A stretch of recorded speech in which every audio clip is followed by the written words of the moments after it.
The hum of the jet engines is my oldest lullaby, a constant, steady thrum that vibrates up through the soles of my shoes, a familiar music that has scored the last decade of my life. It's a sound that means I'm neither here nor there, suspended in the in-between, a place where the past can't grab hold and the future hasn't yet begun. At 30,000 feet, the world below simplifies into a patchwork of clouds and earth, and people, for a few hours, become their most essential selves, tired, hopeful, scared, or in this particular case, arrogantly oblivious. I was doing my final walkthrough before descent, the gentle pressure change a familiar pop in my ears, my practiced smile feeling a little more like plastic than usual, my hands automatically straightening a stray headrest, collecting an empty plastic cup, a forgotten blanket. My gaze, trained over thousands of flights to notice the subtle signs of a nervous flyer, a restless child, a simmering argument, swept over the passengers, a sea of nappers, readers, and screen starers. And then it landed on him. On Leo. My heart didn't sink. It didn't leap. It simply stalled. Like an engine seizing midair, all forward momentum grinding to a heart-stopping halt. There he was, in 12B, the window seat. He was older, of course. The boyish softness of his face, the roundness I used to trace with my fingertips, had been carved away by time, leaving sharper, more defined angles that spoke of long hours in boardrooms or late nights staring at spreadsheets. His hair was shorter, more corporate, a neat, expansive cut, but a single, defiant lock still fell rebelliously across his forehead, just as it always had. He was staring out at the boundless blue, his profile a clean, unreadable line against the bright void. And next to him, in 12A, was a woman.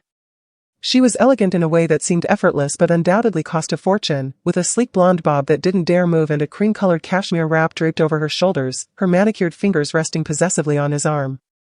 A diamond on her left hand, a solitaire so large and clear it could only be real, caught the relentless sunlight streaming through the window, winking at me like a cruel, knowing little joke. For a long, dizzying moment, the world narrowed, the edges of my vision blurring until the only things in sharp focus were the space between the galley and row 12. The drone of the engines, my constant companion, faded into a high-pitched whine in my ears, a sound of pure, internal alarm. I felt the starched, navy blue collar of my uniform suddenly feel too tight, a noose of my own making. The weight of the silver wings pinned to my blazer, wings I had earned with sweat and tears and pride, now felt like anchors, pulling me down, down, down to a past I had worked so hard to outrun. Leo. The man who had looked at me 10 years ago with a mixture of love and pity and told me my dreams were too big for our small town, that my ambition to see the world was a charming but ultimately frivolous fantasy, a phase he was sure I'd outgrow. The man who had, on a warm summer night that still felt like a fresh wound, asked me to choose. Him, a future as his wife in the house his father built on a plot of land that had been in his family for generations, or this life of serving coffee and smiling at strangers at 30,000 feet. He'd called it a glorified waitress in the sky. He hadn't said it to be cruel, I think. He'd said it with a sort of bewildered condescension, as if he couldn't understand why I'd trade a solid, predictable, respectable life with him for something so transient, so rootless. And I had chosen. With a heart shattered into 1,000 pieces, I had chosen the sky. I had chosen the lonely, anonymous hotel rooms in cities whose names I sometimes forgot and the jet lag that felt like a permanent state of being. I had chosen the difficult passengers who treated me like furniture and the subtle, constant judgment from people who saw my uniform and made assumptions. But I had also chosen the view of the sunrise over the Atlantic, a firestorm of orange and pink that painted the clouds, a sight that made my soul feel quiet and vast. I had chosen the profound, holy silence of the cockpit during a night flight, the stars closer and brighter than anywhere on Earth. I had chosen the profound privilege of being a temporary guardian for hundreds of souls, of being the calm in their personal storms. I had chosen a life that was entirely, unforgivably, magnificently mine. And now he was here, in my domain. In my sky. A living, breathing ghost from a life that could have been. My training, a deep-seated autopilot of professionalism drilled into me through endless simulations and real-life crises, kicked in with a force that was almost physical. I continued my walk, my smile not faltering, my steps not hesitating, a marionette moving on invisible strings. I reached row 12. The blonde woman, Sarah, according to the manifest I'd compulsively checked and rechecked after the initial shock, looked up at me with a polite, vacant smile, the kind reserved for service staff. Leo remained turned towards the window, his reflection a pale, distorted ghost in the plexiglass. He hadn't seen me. Or perhaps he had, and I was already so insignificant that I didn't warrant a second glance. "Can I get you anything before we begin our descent?"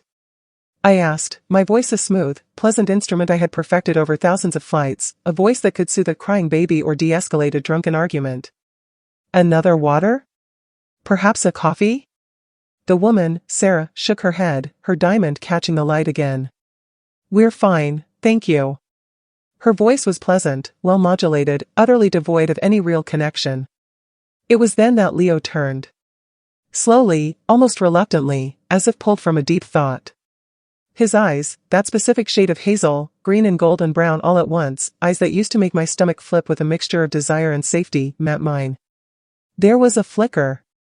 A micro-expression of confusion, a furrow of the brow as his brain tried to place me. Then recognition, a quick, startled widening of his pupils. And then, a swift, almost impressive, recalibration into blank, impersonal politeness. He looked at my uniform, a quick, dismissive scan from my scarf to my heels, at the wings on my chest, at the name tag that boldly stated EDA. He saw it all, the last 10 years of my life, my choices, my career, and he dismissed it all in a single, cool, utterly unimpressed glance. I was a fixture. Part of the background. Exactly what he'd predicted. No, thank you, he said, his voice deeper, richer than I remembered, laced with a new, corporate confidence that brooked no argument. There was no warmth, no surprise, no awkward acknowledgement of our shared, intimate history. It was as if I was exactly what he'd always believed I would become, a service worker, an interchangeable part of the flight's machinery, less memorable than the model of the plane.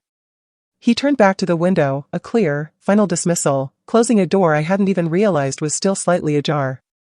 The casualness of it was a physical blow, a punch to the gut that stole my air. It would have been easier, somehow, if he'd been openly cruel, or smug, or even pitying. But this nothingness. This utter, complete irrelevance I held in his new, successful, diamond-encrusted life. I felt a hot, shameful flush creep up my neck, a mixture of deep humiliation and a fierce, defensive pride that burned like a fever. He thought I was just the flight attendant he could ignore.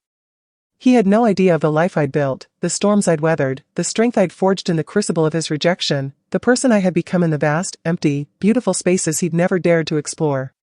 I moved on, my composure a brittle shell over a roiling sea of old wounds and fresh anger.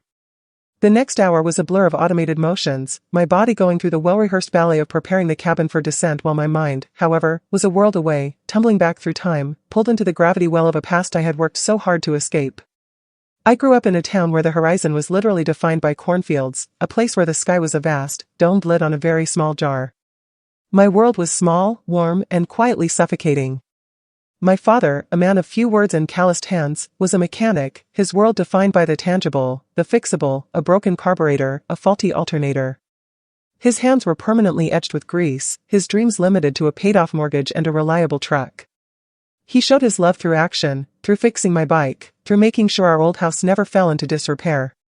My mother was a school librarian, a woman who had found her adventures in the dog-eared pages of historical romances and travelogues, her own dreams of seeing the world sublimated into stamping due dates and shushing children.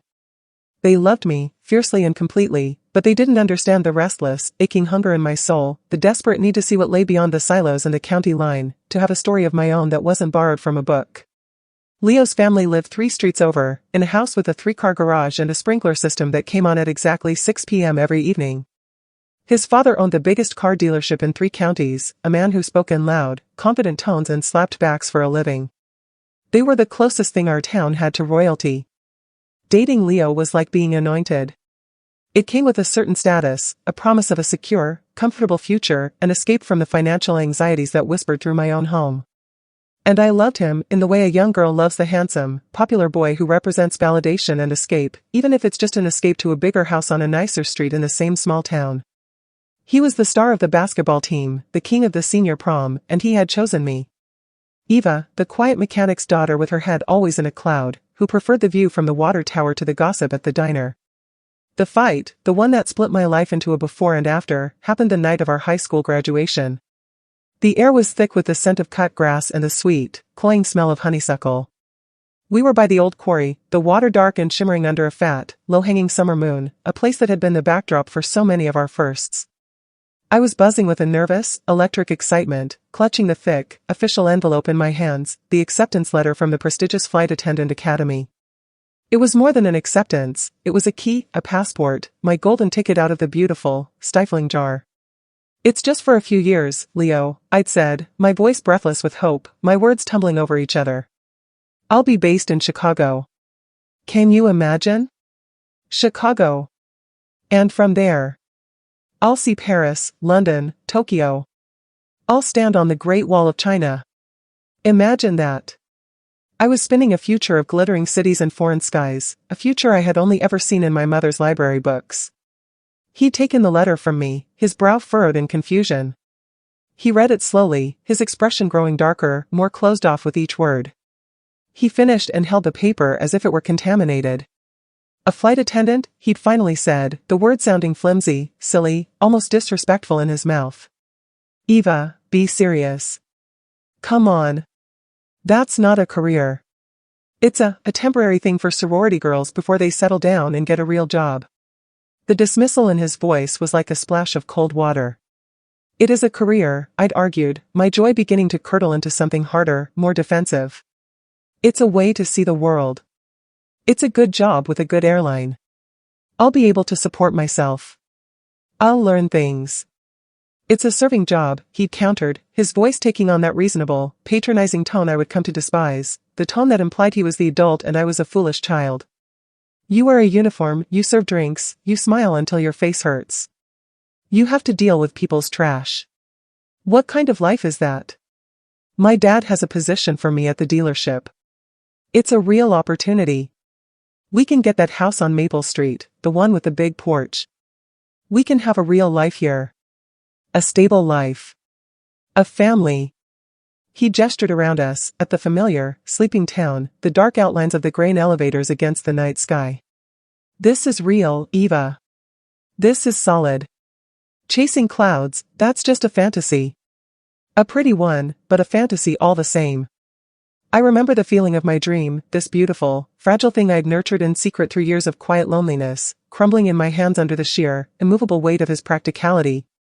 He wasn't just rejecting a plan, he was rejecting the very core of who I was, the part of me that longed for more. It's not a fantasy to me, I'd whispered, my throat so tight the words were barely audible. It's who I am. Then choose, he'd said, his jaw set, his eyes hard. It wasn't a plea, it was an ultimatum. A line drawn in the sand of the quarry's edge. Choose this life. This real, solid life. With me. Or choose that one. He pointed a finger, not at the letter, but up at the sky, at the few stars brave enough to shine through the humid haze. That dream. I looked at his face, so sure of itself, so certain of the boundaries of the world, a world he was ready to inherit, not explore. And I knew, with a devastating, soul-crushing clarity, that I would always be too big for those boundaries. My dreams would always be too much. My spirit, my restless heart, would always be something he'd try to tame, to prune back like an overgrown vine. Staying would be a slow death, a quiet suffocation. With a pain that felt like tearing my own skin off, I chose the clouds. The academy was brutal, a boot camp for the service industry. It was weeks of learning emergency procedures that involved slides and life rafts, of practicing first aid on rubber dummies, of learning how to disarm a hostile passenger with calm words and, if necessary, precise physical force. I learned how to open a door that weighed more than I did, how to fight a fire in a metal tube, how to identify the different types of turbulence and what they could do to a plane. I learned to project a calm I often didn't feel, to be capable, and in command when everyone else was losing their minds. I graduated top of my class, my parents sitting in the audience, my mother's face a mixture of pride and bewilderment, my father's a stoic mask that I knew had a deep, unspoken worry for his daughter who was choosing a life in the air. The first few years were a whirlwind of new cities and a profound, aching loneliness that became my constant shadow. I missed my little sister's birthday, my parents' 30th anniversary, Christmases, my best friend's wedding. I'd call home from a sterile, anonymous hotel room in Singapore or Dubai, the time difference a tangible, exhausting wall between my new life and their old one. My father's voice would be faint, distorted by the thousands of miles of cable under the ocean. "You staying safe up there, kiddo?" was his constant, worried refrain. He never asked if I was happy, if I was lonely, if I'd made a mistake. I think he was afraid of the answer. But I saw things, too. Things that filled the hollow spaces the loneliness left behind. I saw the northern lights dance over Greenland, a celestial ballet of green and purple that was so breathtakingly beautiful it made me weep with a joy that was almost painful. I held the hand of a young soldier coming home from his first deployment, his knuckles white as we landed on American soil, his quiet, tearful thank you a solid, warm thing in the recycled air of the cabin.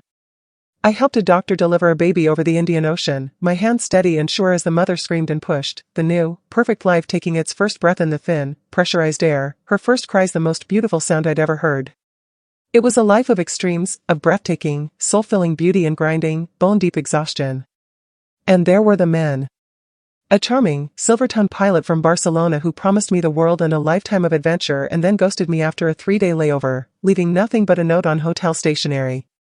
A kind-hearted, stable engineer from Montreal whose sincere, gentle proposal I had to turn down because I knew, deep down in a place I couldn't ignore, that he wanted me to trade my wings for a picket fence, to settle into a comfortable, grounded life, a different version, a kinder version, but the same fundamental choice Leo had offered me all those years ago.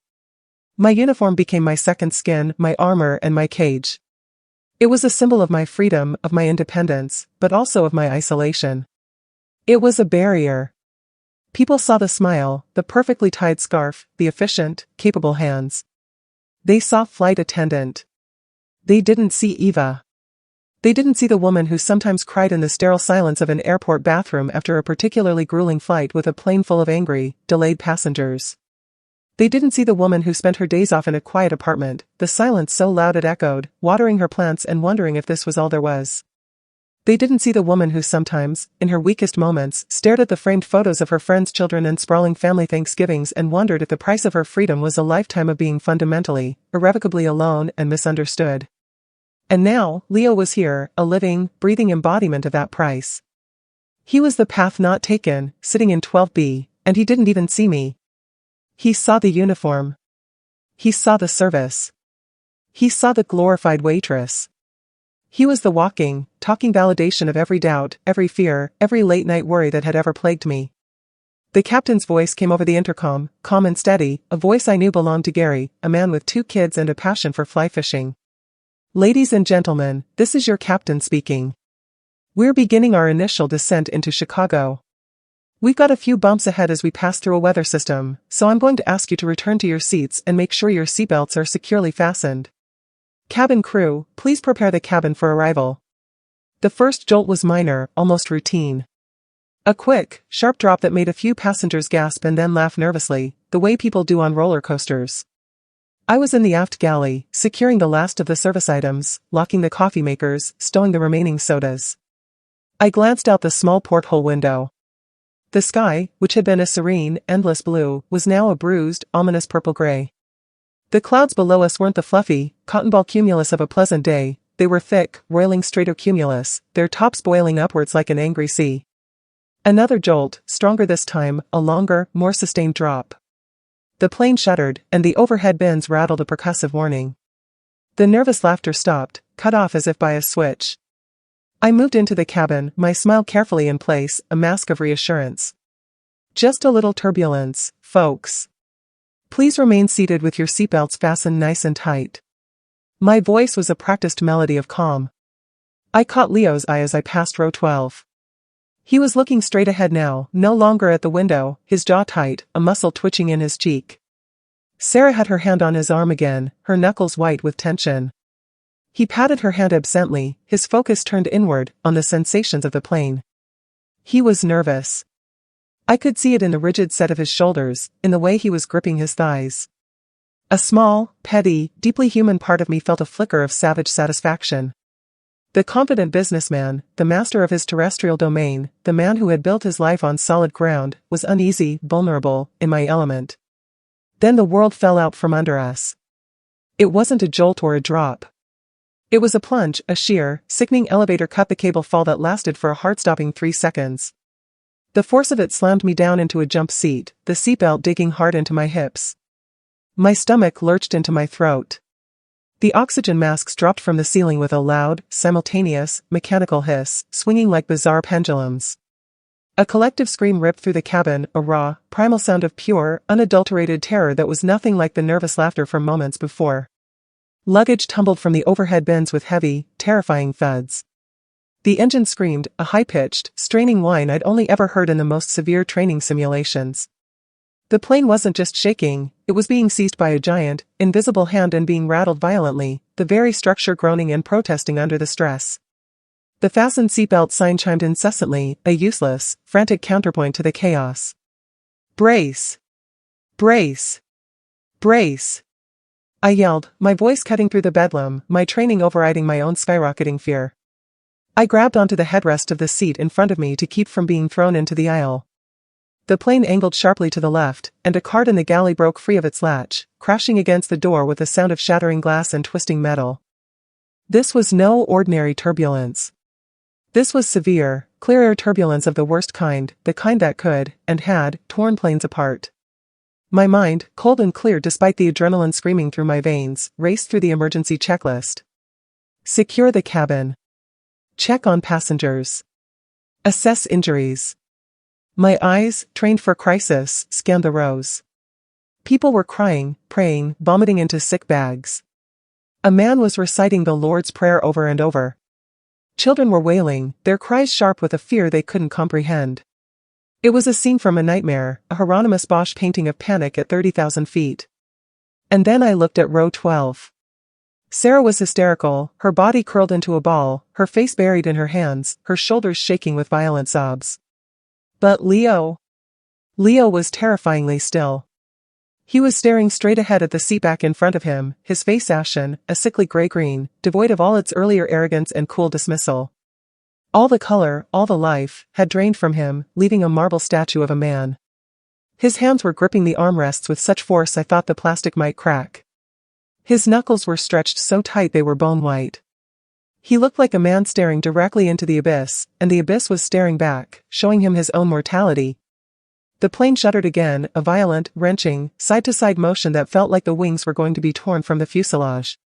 A man across the aisle, his face contorted in panic, began shouting, "We're going down. We're all going to die. Oh God, we're going to die." In that moment, something fundamental broke in Leo's face. The rigid control, the carefully constructed composure, it all shattered like glass. His head turned, slow and jerky, and his eyes, wide with a terror so profound, so absolute, it was almost childlike, found me.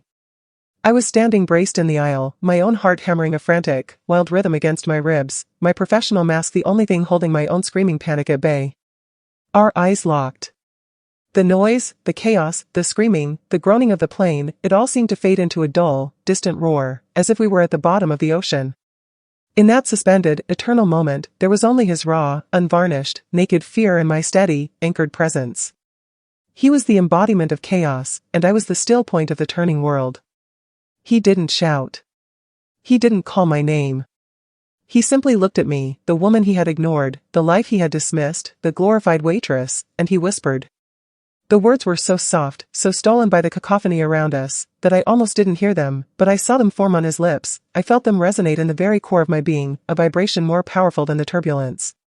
Please, he whispered, his voice cracking with a desperation I had never, ever heard from him before. It was the voice of a lost little boy. Don't leave me. Time stopped. The universe held its breath. Those 3 words were a key, a seismic charge that blasted open a vault I had kept locked for a decade, a vault containing all the memories, all the pain, all the love, all the unspoken questions and the quiet, lingering what-ifs. They weren't just a plea for survival in a shaking metal tube about to tear itself apart. They were an admission of a truth he had never voiced. An apology for his arrogance. A confession of a need he had never acknowledged, 10 years too late. In that moment, he wasn't a successful businessman. He wasn't the arrogant boy from my past. He wasn't Sarah's polished fiancé. He was just a man, terrified and mortal, stripped bare of all his armor, and I was the only solid thing in his disintegrating world. I was the flight attendant, the professional, the one who knew the secrets of this terrifying, beautiful, deadly sky. The one he had told to be serious. The one he had begged not to leave. I didn't move. I couldn't. My feet were rooted to the vibrating floor. I just held his gaze, and in that look, I tried to pour everything I was, everything I had become, into him. That I was scared, too. Terrified. That my heart was pounding just as hard as his. That I was here. That I wouldn't leave. That this was my job, my calling, my purpose, to be a calm in the storm, a steady hand on the tiller, even if the storm was raging inside my own heart, even if the tiller was slick with the sweat of my own fear. And then, as suddenly and unexpectedly as it began, the violent, tearing shaking subsided. The plane leveled out, the wings finding purchase in the air again. The turbulence became a series of strong, but manageable, bumps, the kind I experienced on a weekly basis. The captain's voice returned, strained but fiercely controlled. Folks, that was a rough patch, but we're through the worst of it. We're now in stable air. Cabin crew, please check on the passengers and report any injuries. The spell was broken. The immediate, visceral threat had passed. The cabin was filled with the sounds of ragged, relieved breathing, soft, hysterical weeping, murmured reassurances between strangers who had just faced death together. People began to slowly, shakily, as if learning to use their limbs again, put their oxygen masks back up into their housings. Leo was still looking at me, but the raw, animal terror in his eyes was being replaced by something else, shock, deep embarrassment, and a dawning, profound confusion that wrinkled his brow. He had been unmasked. He had revealed a vulnerability to me, a core deep fear, that I knew, with absolute, unshakable certainty, he had never shown to Sarah. He had shown her his polished, successful, diamond-buying side. But he had shown me his soul, stripped bare and trembling. He had shown me the man beneath the suit, and that man was afraid, and he had looked to me for salvation. I took a deep, shuddering breath, my own hands beginning to tremble violently now that the adrenaline was receding, the delayed reaction of my body catching up to the crisis. I forced my legs to move, my muscles feeling like jelly. I started making my way down the aisle, my voice soft and reassuring, a balm on the collective nerves. It's okay. We're okay. Just some very rough air. Everyone did great. Just stay seated, we'll be on the ground soon. I touched a shoulder here, picked up a fallen pillow there, my movements slow and deliberate, a performance of normalcy to help them all believe it.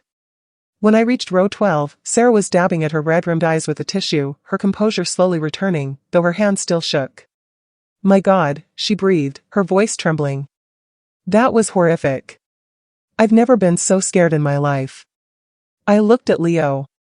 He was staring at his hands, clenched in his lap, unable to meet my gaze. The silence between us was louder, more charged, than the turbulence had been.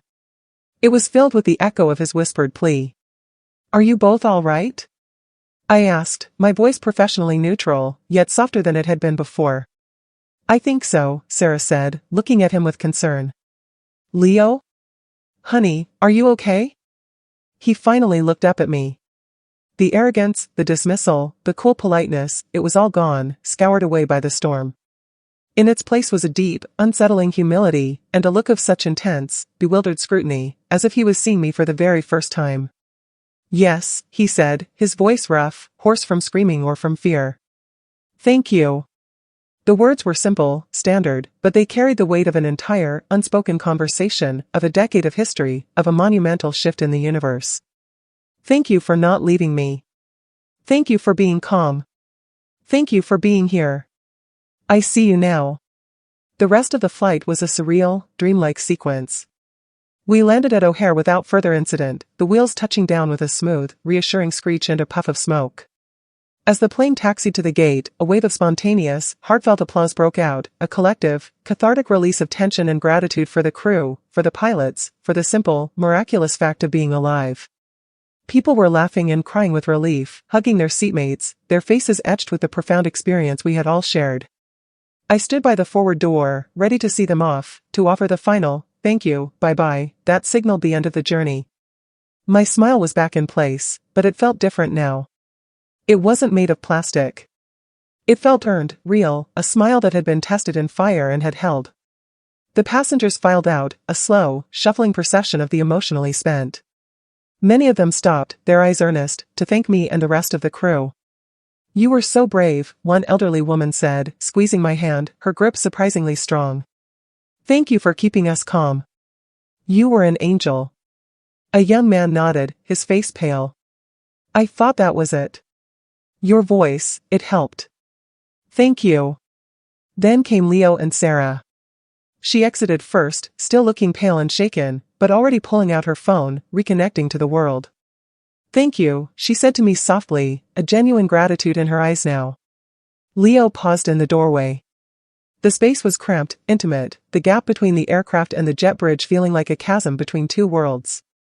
He was so close I could see the faint, new lines of stress around his eyes, the sweat still drying at his temples, the rapid pulse beating in his throat. He looked at me, really looked at me, for the first time since he'd boarded. He saw the woman, not just the uniform. He saw Eva.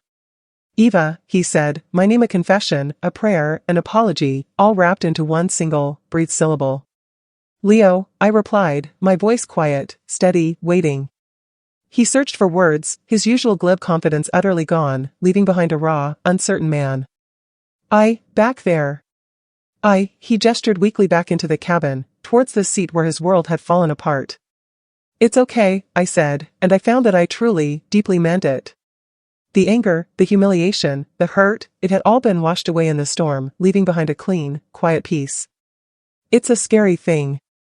It happens to everyone. I'm just glad you're all right. And I was. I felt no schadenfreude, no victory. Just a simple, human gladness that he was safe. He shook his head, not in negation, but in a kind of odd wonder, as if he'd witnessed a miracle. You weren't scared, he said, and it wasn't an accusation, it was a statement of fact, tinged with reverence. You were magnificent. There it was. The recognition, the validation, the acknowledgement I had secretly, shamefully craved for a decade. The proof that my choice had meant something, that it had forged me into someone of substance, of strength. But hearing it now, it didn't feel like a victory. It didn't feel sweet. It felt like a closure, a final, gentle click of a lock, sealing away the past for good. It's my job, I said simply, a deflection that was also the deepest truth. No, he said, his gaze intense, piercing, seeing straight through to the core of me. It's who you are. I see that now. I was wrong. About everything. He didn't say he was sorry. He didn't need to. The stark, unadorned truth of his statement hung in the air between us, a ghost finally, peacefully, laid to rest. He had been wrong about the job, wrong about me, wrong about the size of the world and the spirit required to live in it. He gave a small, almost imperceptible nod, a gesture of respect, of surrender, of farewell. And then he turned and walked away, following Sarah down the jet bridge and back into his life, his solid, terrestrial life, a man fundamentally changed by a few minutes of terror in the sky. I stood there for a long moment, watching his back until he disappeared into the crowded terminal. The sounds of the airport, the rumble of baggage carts, the distant boarding announcements, the chatter of people, filtered into the quiet, empty cabin. I felt a profound, expansive sense of peace settle over me, a feeling of a chapter not just closed, but finally, completely, understood and released. He had seen me. Not the girl he thought he could tame, not the mechanic's daughter with her head in the clouds, but the woman I had chosen to become. The one who commanded the sky, who held steady in the storm, who was a calm, magnificent center in a universe of chaos. His whispered plea in the turbulence wasn't a moment of weakness for me, it was my moment of absolute, unassailable triumph.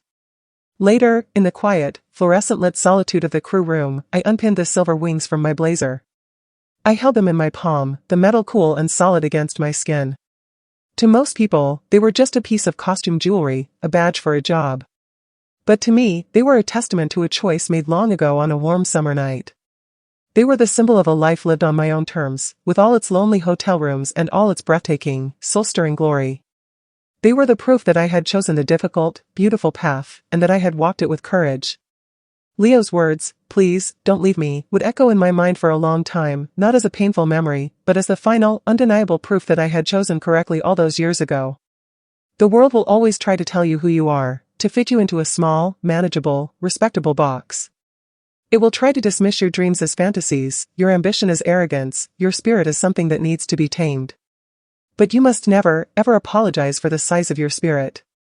Sometimes, the most solid ground you can ever find is the one you build for yourself, high above the clouds, in the vast and silent and terrifyingly beautiful sky. And the most important person you can ever have beg you not to leave is the strong, capable, magnificent person you were always meant to become.